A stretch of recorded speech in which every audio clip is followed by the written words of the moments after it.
Buenas tardes y muchas gracias por asistir a la segunda conferencia sobre Gustav Mahler, que hemos titulado Una vida en sinfonías. Yo creo que la vida de Mahler es exactamente eso, una vida escrita en diferentes sinfonías. Hay otros compositores, la mayoría de ellos, por ejemplo, Brahms, Beethoven, Mozart, escriben prácticamente todos los géneros musicales. Escriben óperas, escriben música de cámara, escriben sinfonías, escriben cuartetos, escriben conciertos de piano. Mahler prácticamente escribe solamente sinfonías y ciclos de canciones. Hay una pequeña obra de juventud escrita al principio de sus estudios, que es el primer movimiento de un cuarteto con piano. Y ya, si podemos pasar a la gráfica, verán que lo que hace Mahler prácticamente es escribir solamente sinfonías o ciclos de canciones. Ahora aparecerán ven que la primera obra es Das klagende Lied, que sería más o menos traducido como la canción doliente o lamentante. Después viene enseguida la primera sinfonía, con la cual terminamos la semana pasada. Y ahora viene, lo ven en la gráfica, una línea muy larga de Des Knaben Wunderhorn. Eso es un ciclo de canciones que son más de 20 canciones basadas en textos del Knaben Wunderhorn, que traducido sería el cuerno mágico o el cuerno maravilloso, y que son textos escritos basados en textos antiguos de la parte alemana, del medievo alemán, y que Mahler fue utilizando en algunas de sus sinfonías que corresponden justo al periodo en el cual está subrayado. Por ejemplo, la sinfonía número 2 utiliza una canción de Des Knaben Wunderhorn, en concreto la llamada la canción de San Antonio, también la canción Urlicht. La sinfonía número 3 también utiliza en el quinto movimiento un Lied de Des Knaben Wunderhorn, y en la sinfonía cuarta también Das himmlische Leben, el último movimiento, la vida celestial, con la cual termina la sinfonía. Voy a intentar pasar lo más brevemente posible por esa época a través de un elemento musical que hace que todas las sinfonías, además de tener un texto más o menos unitario, como es la referencia al ciclo de textos del Knaben Wunderhorn, hay, como siempre en Mahler, 4 notas. Antes de hablar sobre la segunda sinfonía, vamos a recuperar cómo terminó la primera.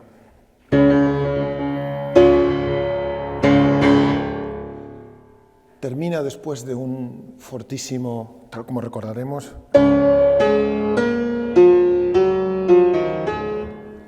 la primera sinfonía termina heroicamente, denominada Titán, y termina de una manera muy abrupta. Para mí, justo en ese momento, es la muerte del Titán. Por eso termina de esa manera tan abrupta. Yo muchas veces cuando la dirigía digo, ¿por qué no se mantiene como en las sinfonías románticas? Se hubiera quedado con una nota larga. No, son dos notas unísono cortas que realmente nos dejan al público sobrecogido. Y si pensásemos en hacer una idea utópica de interpretar todas las sinfonías de Mahler seguidas, veríamos que el comienzo de la segunda sinfonía tiene que ver con el final de la primera. ¿Por qué? Termina y enseguida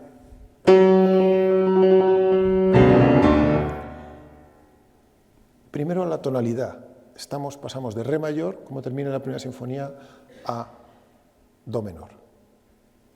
Do menor, en la época romántica, tiene siempre que ver con la muerte y con el destino, sobre todo desde un movimiento fundamental en la historia de la música, como es el tercer movimiento, el segundo movimiento de la tercera sinfonía de Beethoven, la Sinfonía Heroica, que es una marcha fúnebre, escrita en do menor.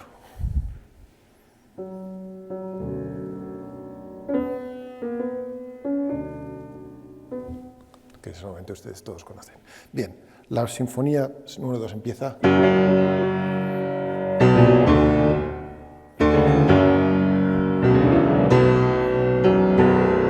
de una manera enormemente dramática. Y de hecho, la sinfonía se llama Sinfonía Resurrección.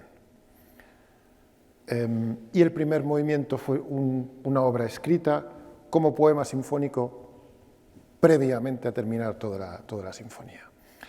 Y lleva el sobrenombre de Totenfeier o funeral, sería la traducción más correcta, haciendo referencia desde mi punto de vista al héroe, al titán muerto, con esos dos últimos golpes de la primera sinfonía.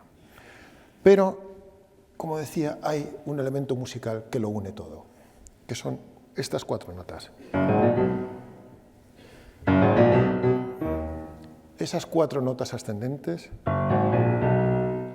que antes en la primera sinfonía era cuarta descendente, para recordarlo, cuando hablamos de una cuarta, hablamos de la distancia que existe entre este tono. Si contamos hacia abajo, 1, 2, 3. Y ahora sería a la inversa.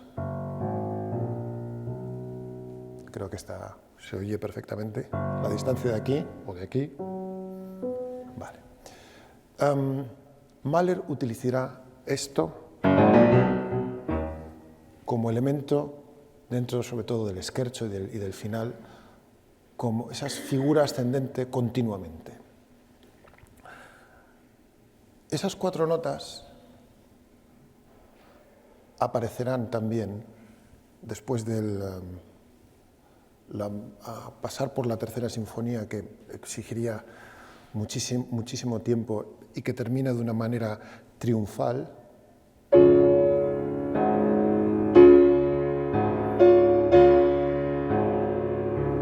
Con un re mayor esplendoroso después de un maravilloso adagio final. La cuarta sinfonía vuelve a utilizar de nuevo estas 4 notas. ¿Y cuál es la forma en que utiliza esas 4 notas ascendentes? Después del final maravilloso en re mayor, lo que hace Mahler en la cuarta sinfonía empieza con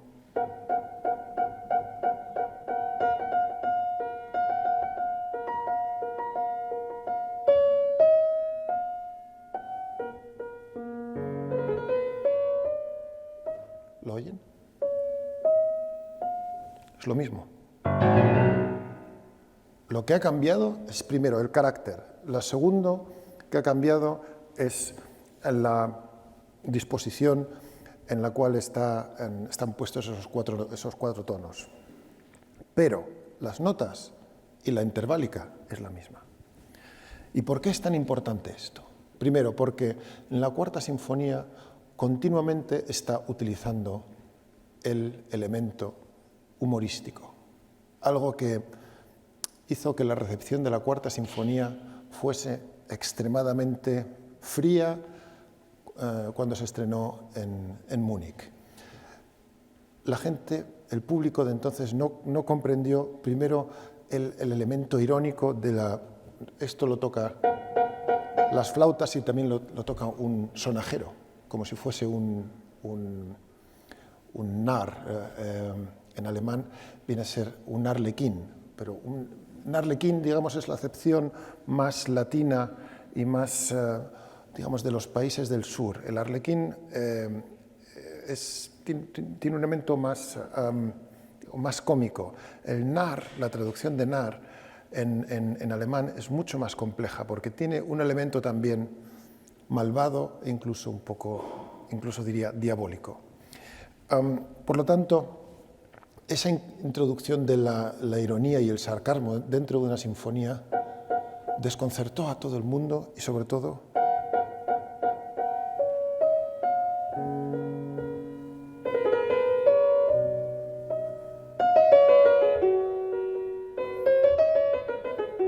así es como empieza la Cuarta Sinfonía.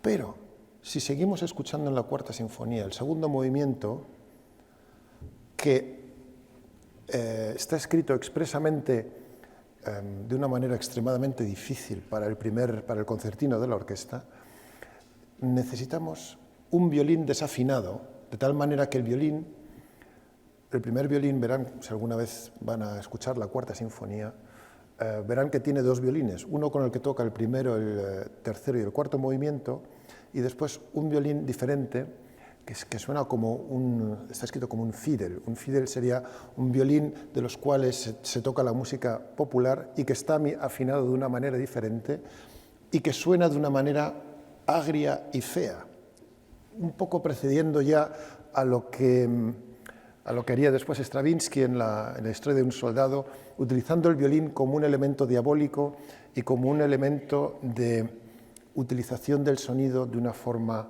menos bella y, como digo, de una manera irónica y hasta sarcástica. Pero si escuchamos cómo comienza el segundo movimiento de la Cuarta Sinfonía,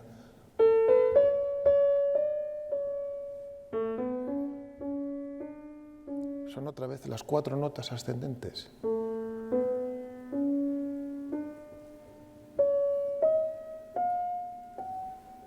Creo que todos lo entienden perfectamente.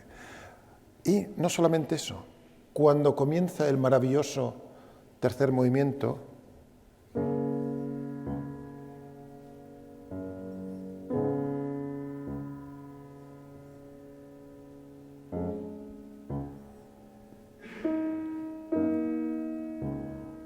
son las mismas cuatro notas, pero a una velocidad extremadamente corta.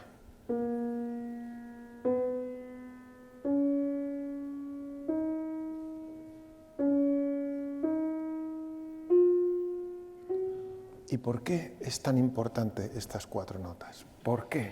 Yo muchas veces me lo he preguntado, ¿por qué? ¿Por qué? ¿Por qué?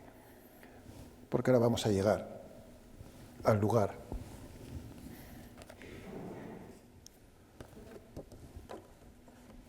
por la razón por la cual la música de Mahler es extremadamente popular, en concreto por esto.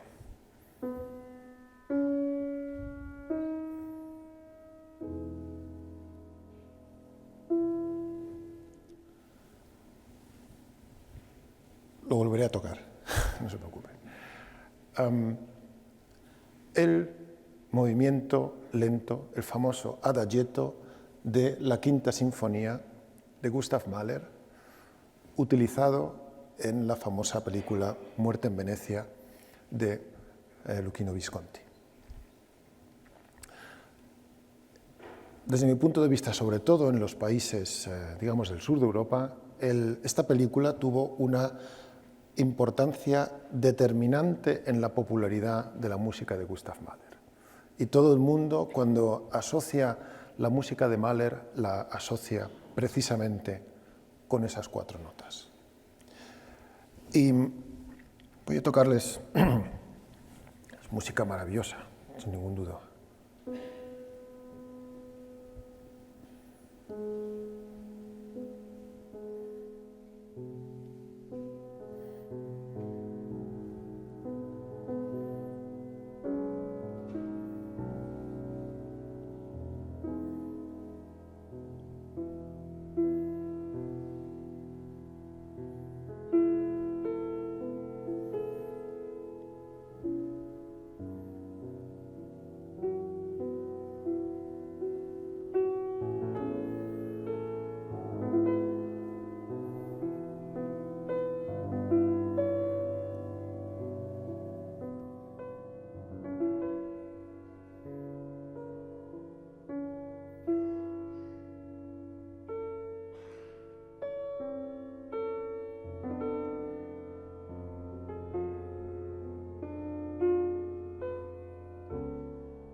Creo que todos conocen el movimiento extraordinario. Pero Mahler, con esas 4 notas, verán, si escuchan con atención, ese movimiento. Verán que lo va utilizando a lo largo de todo el adagio, incluso antes de que vuelva de nuevo el tema extremadamente lento. Si me permiten, he dirigido muchas veces en la Quinta Sinfonía y siempre existe una gran controversia sobre la velocidad en que se debe de tocar este movimiento. Existen versiones, yo creo que si dejamos aparte las interpretaciones barrocas, cómo se interpretaba en los años 50-60 y cómo se interpreta hoy la música barroca, prácticamente no existen obras, sobre todo en el romanticismo, donde un movimiento puede pasar de la versión más lenta a la versión más rápida a que dure el doble. No existen precedentes, por una cuestión de nomenclatura, en el cual el nombre adagietto puede dar malinterpretaciones, o da muchas interpretaciones, sobre la velocidad en que se debe de interpretar. Yo, desde mi punto de vista, adagietto significa pequeño adagio, pero no hace referencia a la velocidad, porque si leemos las continuas indicaciones que nos da Mahler, pone sehr langsam, que significa muy lento, molto ritardando cuando escuchamos, y después cuando vuelve a poner a tempo, molto adagio, muy lentamente, porque algunos piensan que debía interpretarse así.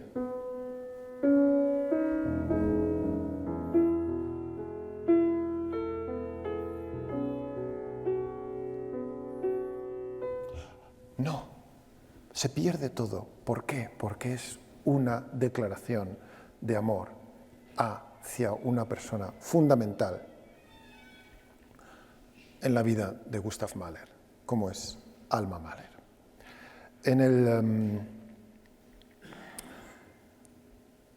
Y sobre todo, hay una partitura que fue realmente reveladora.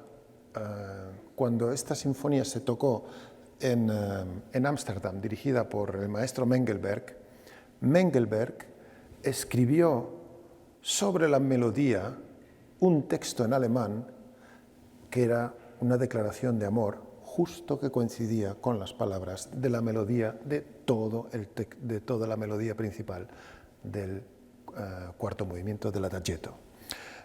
Como decía, esas 4 notas continuamente ascendentes nos van llevando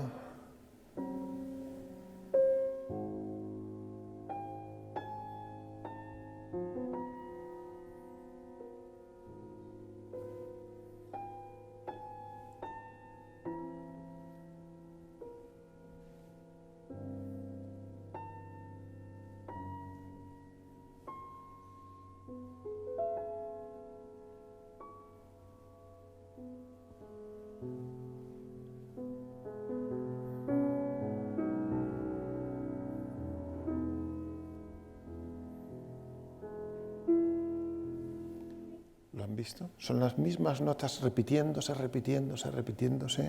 hasta que nos lleva a una nota donde los violines tocan en armónico y devolvemos otra vez a la tonalidad de fa mayor. Ahora me gustaría que viesen la siguiente diapositiva. Esto es la Ópera de Viena, donde Mahler fue director artístico desde 1897 hasta 1907. Ahí es donde realizaba la mayor parte de su trabajo y donde estaba trabajando cuando compone la Quinta Sinfonía y donde compone también la Sexta Sinfonía, que es lo que vamos a centrarnos hoy. Mahler, para componer, no podía componer mientras trabajaba en la Ópera de Viena, evidentemente, porque el ser director artístico de un teatro de ópera era extremadamente exigente, es una de las labores más difíciles de gestionar. Es como llevar un teatro de ópera, es algo muy difícil, sobre todo un teatro como el de Viena y sobre todo en aquella época.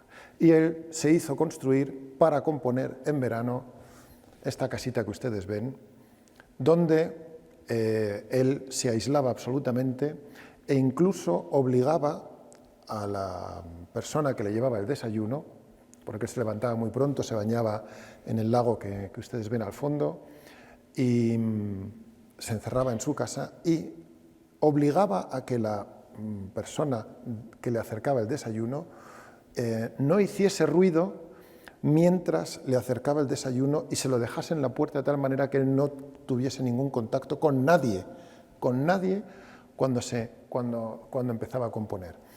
Y esta es la habitación por dentro, como verán, es absolutamente austera, no hay un piano, algunos libros, algunos retratos y nada más. Ahí es donde compone Mahler las obras centrales de su producción, la quinta, la sexta, la séptima, la octava, la novena, el principio de la décima, la canción de la tierra. Y, como digo, nos encontramos Mahler, que está en su época más brillante de director artístico en la época de Viena. Acaba de terminar la Quinta Sinfonía con ese maravilloso adagietto dedicado a Alma y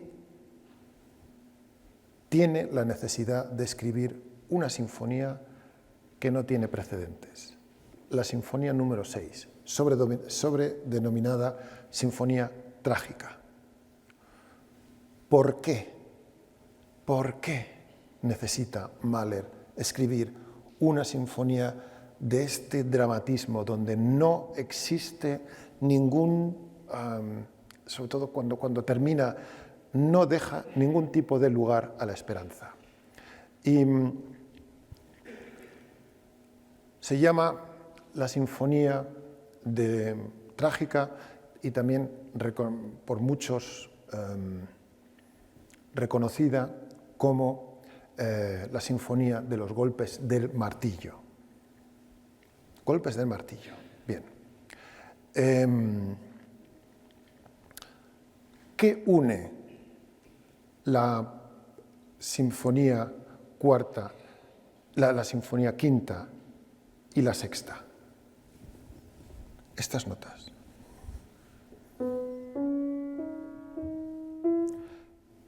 El tema principal del primer movimiento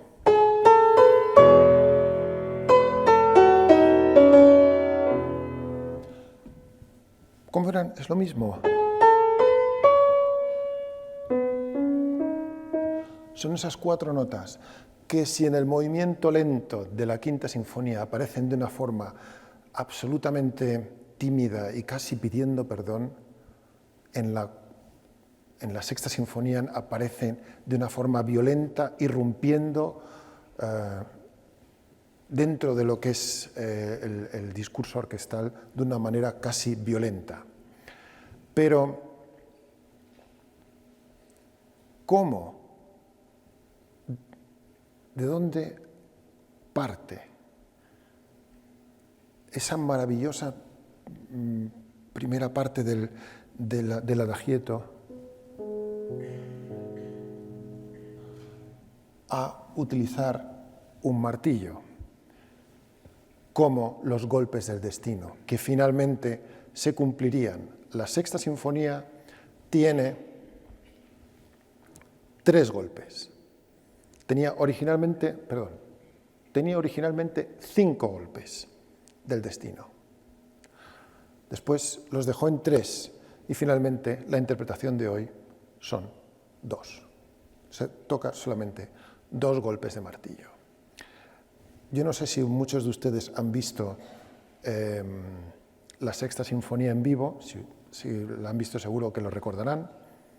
Si no, les voy a enseñar lo que es el martillo. Y no es un martillo pequeñito, el martillo es esto.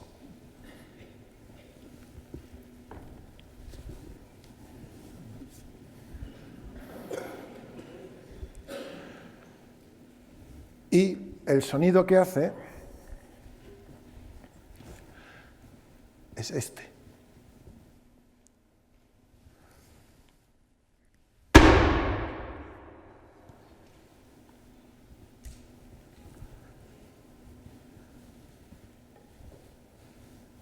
¿Qué llevó a Mahler a escribir una música que era necesaria tanta violencia y tanta desesperación? ¿Cómo vamos del adagietto de la quinta sinfonía a los golpes del martillo del cuarto movimiento de la sexta? ¿Por qué? ¿Por qué? Primero, creo que está dentro de la estética de su tiempo y también influido, desde mi punto de vista, por Nietzsche.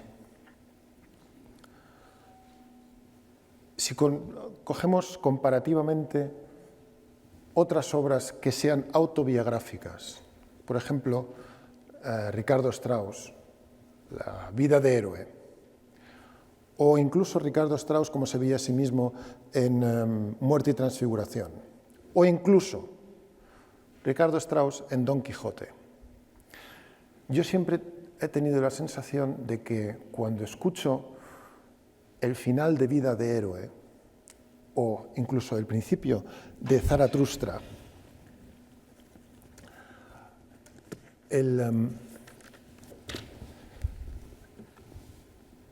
no me está hablando el compositor de igual a igual. Siempre tengo la sensación, cuando interpreto y cuando escucho la música de Ricardo Strauss, que Ricardo Strauss nos habla desde un punto de vista superior, realmente desde el concepto de superhombre creador. Si no, os voy a tocar el famoso principio .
Me siento abrumado cuando oigo esta música. Me siento realmente que alguien me está hablando por encima de mí. Está, como dice el propio título de la obra, entonces abro Zaratustra. Mientras que si yo escucho el principio de la sexta sinfonía,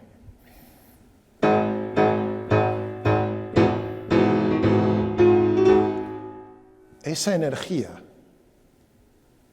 con la que empieza no es el drama solamente propio de Mahler, sino es el drama de todos nosotros. Y por eso hace que la música de Mahler nosotros tengamos una conexión especial, porque puede ser el drama de cada uno de nosotros. Y ahora me van a permitir que describa cuáles son los tres golpes del destino a los cuales hace referencia esta sinfonía y que vienen reflejados con los golpes que él escribió en el cuarto movimiento. El primer golpe del destino que él autopredijo fue la pérdida de la hija menor que ustedes ven en esa fotografía. El segundo fue su expulsión de la Ópera de Viena, y el tercero, el diagnóstico de una enfermedad cardiovascular incurable. Y todo eso es muy difícil saber si hay una causa-efecto, o si él tuvo una intuición, o si es una profecía autocumplida. Pero el hecho es que él escribió esos golpes con este instrumento nunca antes utilizado y que tiene esa fuerza tan dramática, y después se produjeron esos hechos. Para entender la dimensión de la Sexta Sinfonía es fundamental primero comprender sus dimensiones orquestales, son más de 100 instrumentos los que están tocando. Segundo, las dimensiones también en la longitud, son 1 hora y 1 hora y media. El último movimiento son casi 35 minutos de duración. Y sobre todo el ímpetu que tiene esta música desde el primer compás, desde que comienza. Como decía, empieza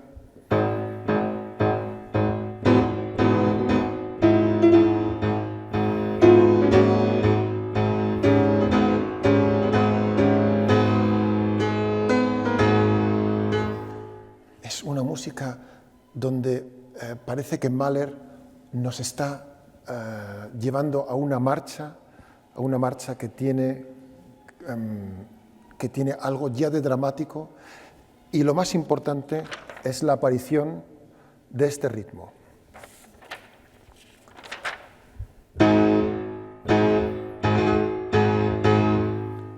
Y otro elemento muy importante. Mayor,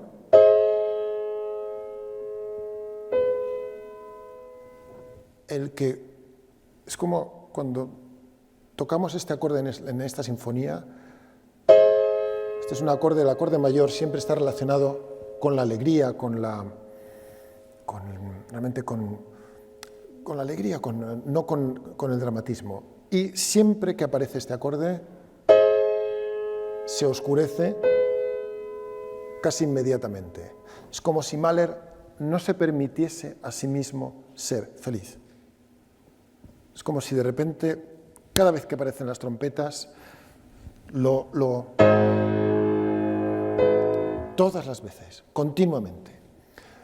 Y después digamos, de un principio tan brusco, tan potente, es cuando aparece el segundo tema.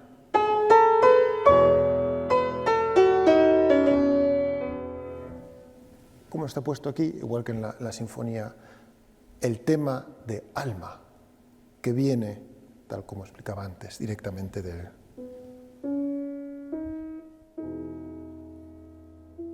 Pero dicho de una manera mucho más enfática y mucho más, con mucha más energía. De hecho, si lo pueden leer, está escrito schwungvoll, que viene a decir lleno de impulso. Esa es la indicación que Mahler escribe. Y una reflexión que yo siempre me he hecho sobre las sinfonías de Mahler.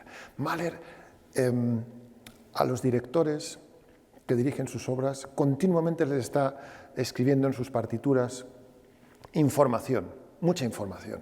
Cuidado que el segundo clarinete no toque demasiado fuerte porque si no va a cambiar el sonido de la armonía, o cuidado que los timbales tengan las baquetas correctas. Continuamente en sus partituras aparecen esas indicaciones, impresas por él, como buen conocedor de la orquesta. Es muy exigente con las dinámicas, cada nota tiene una indicación. Pero curiosamente, en las indicaciones de tempo, donde realmente podría ser extremadamente preciso y marcarnos un metrónomo, no lo hace nunca.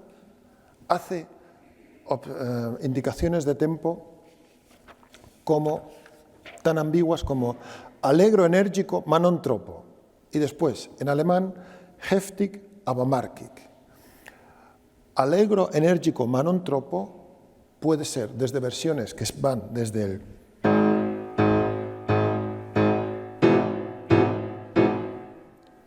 eso puede ser un allegro enérgico ma non troppo, o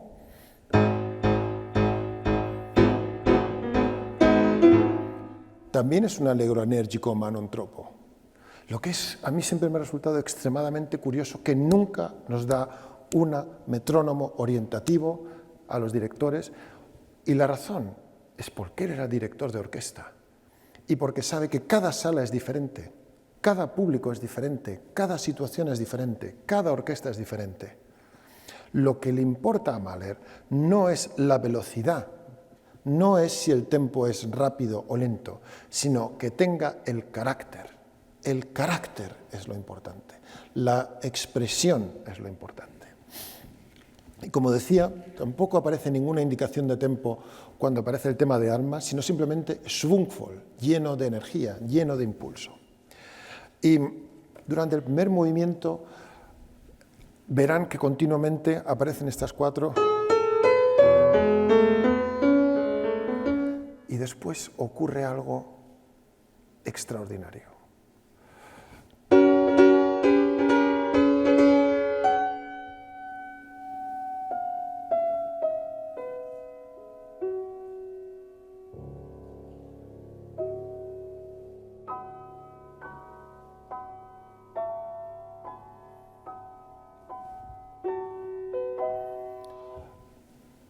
Mahler tenía una relación muy directa con sus paseos por los Alpes. En esa casa que ustedes han visto, está situado en cerca de las montañas de Estiria, un lugar maravilloso donde veía unas montañas maravillosas. Y yo cuando escucho esta música, que se para de una manera abrupta,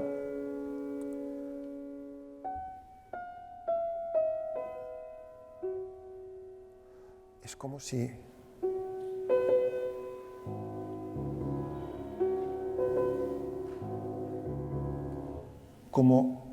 todos ustedes que hayan subido una montaña, hay un momento que estamos tan altos donde la percepción del mundo real la abandonamos, donde ya solamente estamos nosotros y la naturaleza, donde hasta incluso el aire, al estar tan altos, parece que nos cuesta respirar.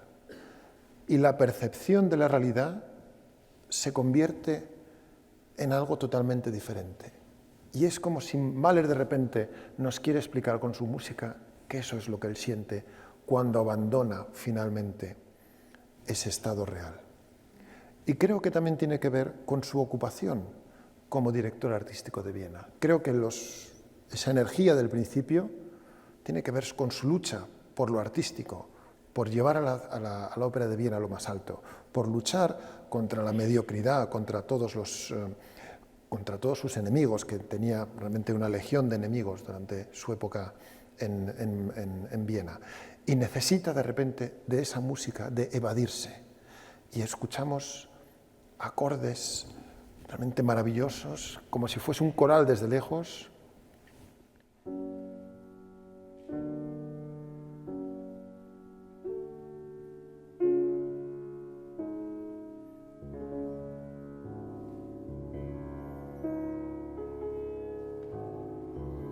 Realmente es una música, después la escucharán, extraordinaria.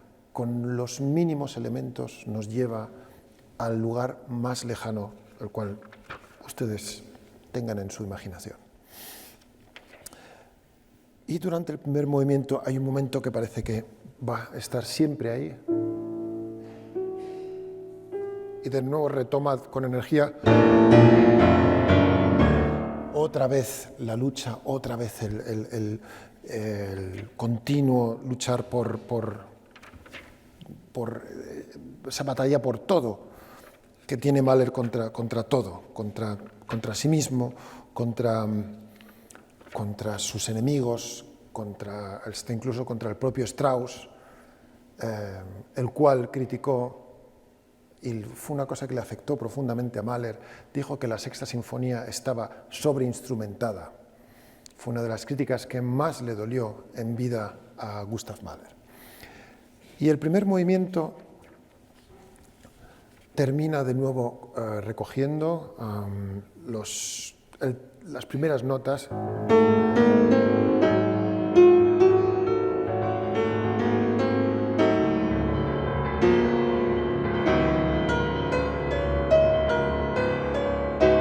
Como verán, esas 4 notas obsesivas, 1, 2, 3, alma, alma, continuamente apareciendo, hasta que aparece una coda llena de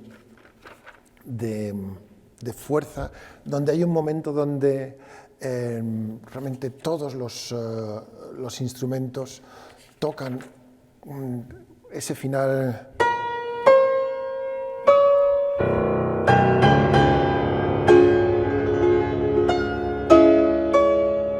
Se escuchan con atención.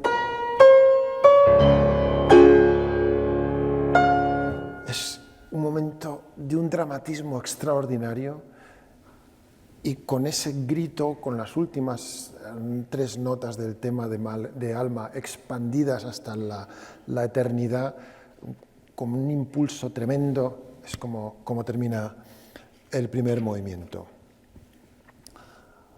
Otra de las grandes controversias sobre la Sexta Sinfonía es el orden de los movimientos, algo que hoy por hoy nos parece obvio. Hay una controversia importante y yo tengo mi propia teoría. Mahler compuso originalmente que el scherzo fuese en segundo lugar, cosa que yo hago y también soy partidario de hacerlo de esa manera. ¿Por qué? Porque yo considero que el primer movimiento termine de una manera abrupta, y verán cuando lo interpretemos que termina de una manera sorpresiva. Y después seguía el scherzo.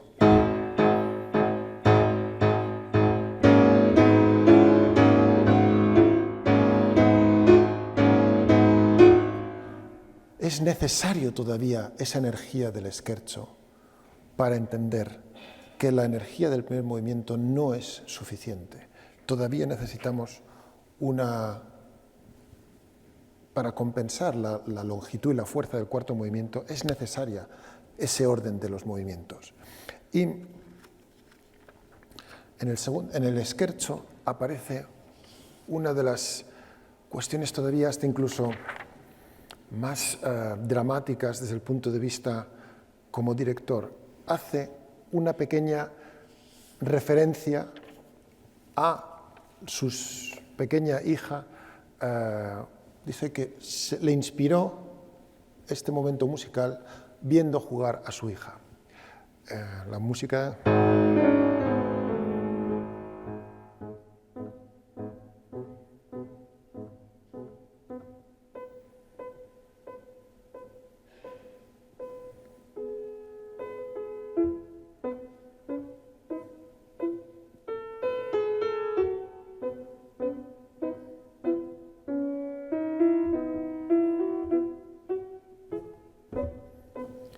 Es una música como si estuviese una niña pequeña, la cual veíamos antes, que murió posteriormente, como si él mismo lo hubiera querido retratar para la posteridad dentro de ese movimiento.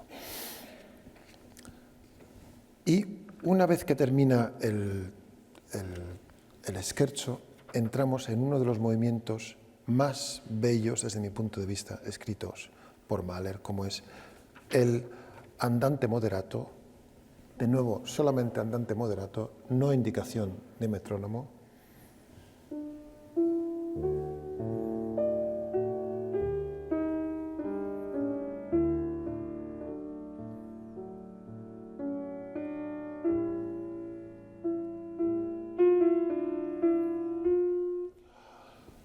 Maravilloso. Después de tanta violencia necesitamos ese andante moderato que nos va a, digamos, a recomponer después de una lucha tan dura y que nos enfrenta a nosotros mismos con tantas realidades y con el conocimiento del dolor que a Mahler le supuso el componer esta sinfonía, y no solamente eso, el componerla y el haberla compuesto. Para terminar, el cuarto movimiento. Empieza como si se hubiese abierto la caja de Pandora .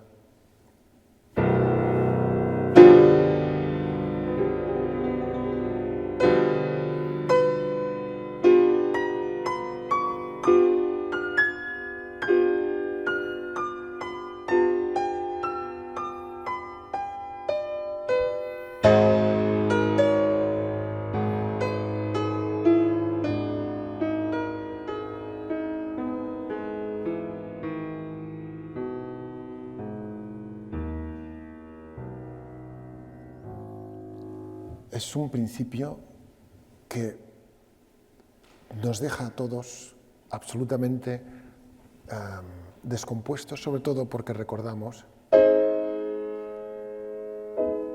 y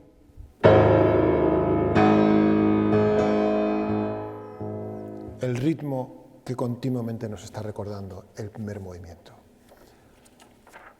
Y ahora van ustedes a escuchar el primer momento con la ayuda de mi querido amigo Eduardo, el primer momento donde aparece el martillo.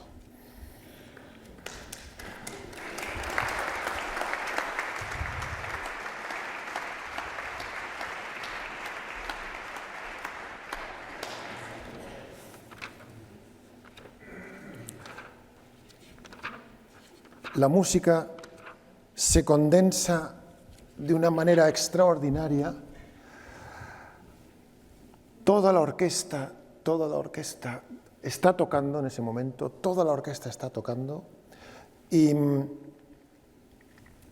escuchamos realmente un fortísimo de todos, y verán ustedes, si antes les sorprendió el martillo, ahora verán.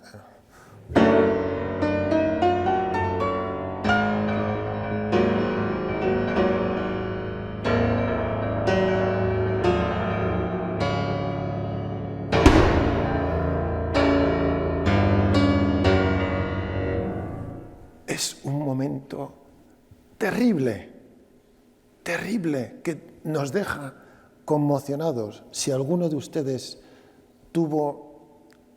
le pareció cómico el hecho de haber visto el martillo, seguro que esa sonrisa que a lo mejor pudo esbozar se le ha borrado de su cara. Es una música terrible.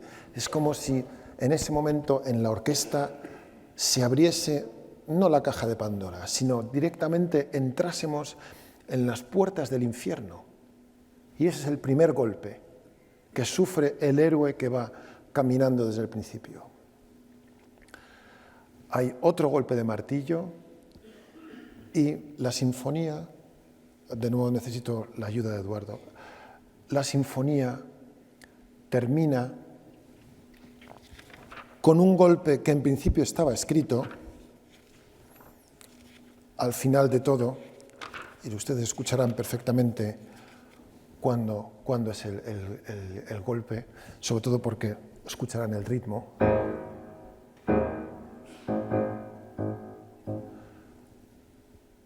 Mahler decía que de los 3 golpes, el más débil es el que termina fulminando al héroe. Es el golpe definitivo, el golpe que realmente termina con su vida y es el más débil de los 3. Vamos a tocar los últimos compases de la sinfonía.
como verán, no hay lugar para la esperanza.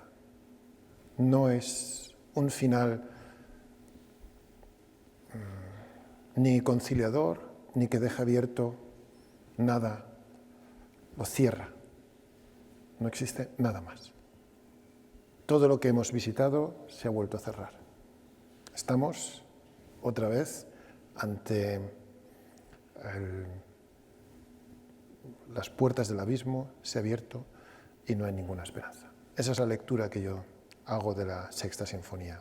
Es una sinfonía que el próximo 14 de mayo tengo el honor de dirigir con la Orquesta Sinfónica aquí en el Auditorio Nacional el próximo 14 de mayo y que desde el punto de vista anímico, como director, como músico, exige, no solamente al director, sino a todos los involucrados, a toda la orquesta, exige una preparación psicológica extraordinaria. El propio Mahler, después del ensayo general en Essen, estaba tan convulso que los que le vieron después del ensayo general, estaba horrorizado, esa es la palabra que dicen, cómo estaba horrorizado de lo que había escrito, no por la belleza o por lo menos bello, sino por los demonios que había despertado. Y por eso es una sinfonía extremadamente, muy especial, muy dramática y que se interpreta menos que otras de las sinfonías de Mahler, como la quinta, como la primera, como la cuarta, incluso como la novena. Primero por el dispositivo y porque es muy difícil desde el punto de vista técnico y muy difícil desde el punto de vista emocional. Y ahora, para clausurar esta pequeña introducción, me van a permitir que junto con Eduardo interpretemos el primer movimiento de la Sexta Sinfonía.